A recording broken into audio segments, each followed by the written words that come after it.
Hello mga beshi ko! Dahil October na ngayon, sahod na ulit. Sakto at day off kami ni Jowa, kaya naisipan na ay mag-date ngayon. Plano pala namin manood muna ng sine bago kumain. Tapos, last na yung mamimili kami ng stock ng pang-October. Dito pala sa Times Square namin naisipan manood ng sine. Malapit lang din kasi dito yung kakainan namin. Ito nga pala mga beshi ko, habang naglalakad ako, gamit ko na pala dito yung Insta360 Go.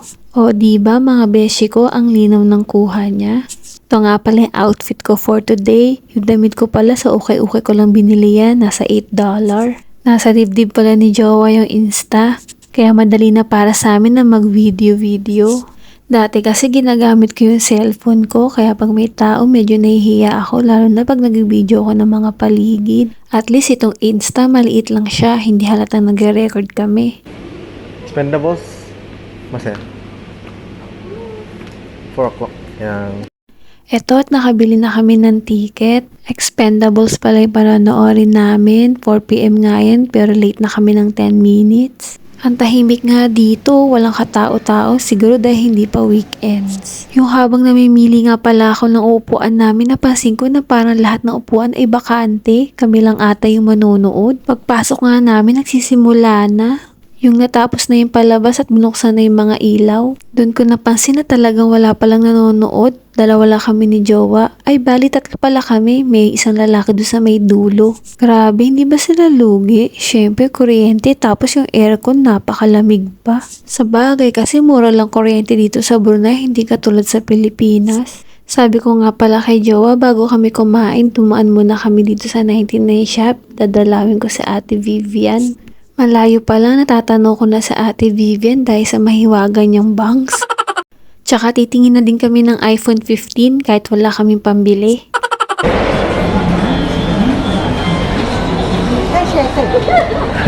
Lang yakan, hindi ka! Hindi ka na. I miss you, Ate Vivian. I miss you, Ate Vivian. Oo, basta. Siyempre, galala. Galala. Sinasasi mag-bangs ka, tinalo mo ako. Umata ka sa bangs mo. Totoo, madami sa'yo. Nagbabangs ako. Sino bang sa'yo? Sino nagbangs sa'yo? Sa session lang ang nagpagupit. Sino yun? Ate Amanda. Pabangs ka na din. Sino sabi sa akin magpabangs? Ay, pagkitin natin 15 Pro Max. Dami na kasi puti. Wala na 15 Pro Max? Ayun yung 50, wala 15 Pro Max. 15 plus lang ka, 15. Yan mata. Yan, 15 Pro yan. Diba? 15 Pro Max. Alam mo nga na magaan lang siya. This one, it's a bit Pagbago lang tao eh, na-invite dahil. Ubus na ba yung ano niya? Tapos yung lunch namin. After ko pala manggulo kay Ate Vivian, sabi ko kay Jowa, dumaan muna kami dito, tingin-tingin lang. Tsaka gusto ko rin kasi tumingin ng casing para sa isang phone ko. Kaya lang walang bagong design at iilan lang yung pagpipilian. Kaya niyaya ko na lang siya sa DIY, sabi ko may bibinin lang ako sandali. Alam niyo mga beshi ko, maganda mamili dito, ang dami kasing mura. Madami na nga din akong nabili dito kaya kailangan magtimpi na. Masyado ng madaming gastos. Pero yung lagi ko naman binabalikan dito, yung katulad nito, yung pang-roll para sa mga balahibo ng pusa. Kaya lang may stock pa ako kaya hindi na ako bumili. Tsaka yung lagi ko rin binibili dito, itong pabango sa toilet. Bumili na din ako ng pabango para sa cabinet. Itong dalawa lang yung binili ko, ito lang naman yung kailangan ko. Ngayon naman papunta na kami doon sa kakainan namin sa tapat lang naman ng Times Square. Ito pala kami kakain sa Escapade, matagal na kasi gusto ulit kumain dito ni Jowa, hindi lang matuloy-tuloy.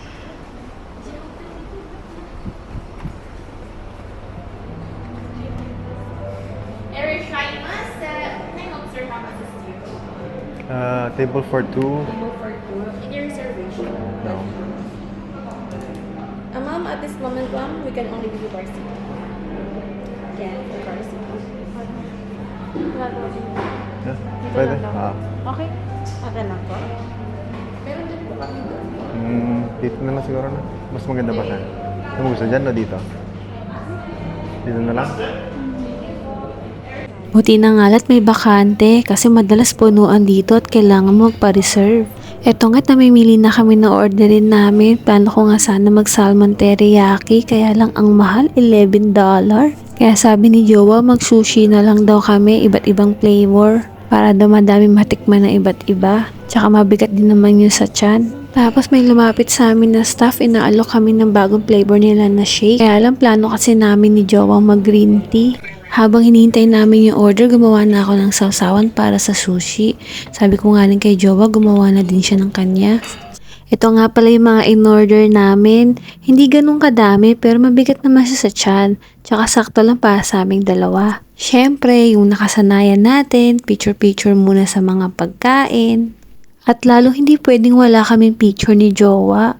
Ganyan kami lagi, lalo na pag kumakain kami sa labas o kaya gumagala kami kung saan-saan, dapat may picture. Sinimulan na nga namin kumain kasi gutom na din kami, anong oras na din kasi yan. O diba, ang laki sumubo. Alam nyo na kung ano pwede magkasya dyan. Ha, charot lang. Tsaka yung hindi halatang gutom kami ni Jowa. Tapos yung bilang sakto talaga, hating-hati talaga para sa aming dalawa. Yung tipong walang lamangan, hating magjowa talaga. Eto't magbabayad na ako. Ako pala yung manilibre kay Jowa kasi lagi siya yung naglilibre sa akin. Tsaka tuwing sahod ko lang ko siya nalilibre. At para makabawi-bawi naman sa kanya, di ba gano'n may relasyon, dapat give and take. Naka-discount nga pala ako kasi meron ako ditong member card. After naman dito, meron pa kami last na pupuntahan sa Wahoo naman. Doon kami mamimili ng ilan naming stock para ngayong October. Ito nga pala yung Wahoo Sirusup. Malapit lang din to sa kinainan namin. Dito pala kami madalas mag-grocery. Ito nga, may dala pa akong recycle bag. Wala na kasing plastic dito. Pero may ilan pa ring lugar na gumagamit ng plastic. Muha nga pala kami ng cart kasi nga bibili kami ng dry food. Medyo malaki kasi yun. Tuwing namimili pala kami dito, lagi ako tumitingin sa side na to kasi meron sila dito laging buy one take one. Kaya lang ito yung malapit na ma-expired. Tsaka tuwing papasok kami dito, lagi kami tumitingin dito sa mga prutas. Madalas kinukuha namin saging o kaya papaya. At syempre hindi mawawala yung itlog.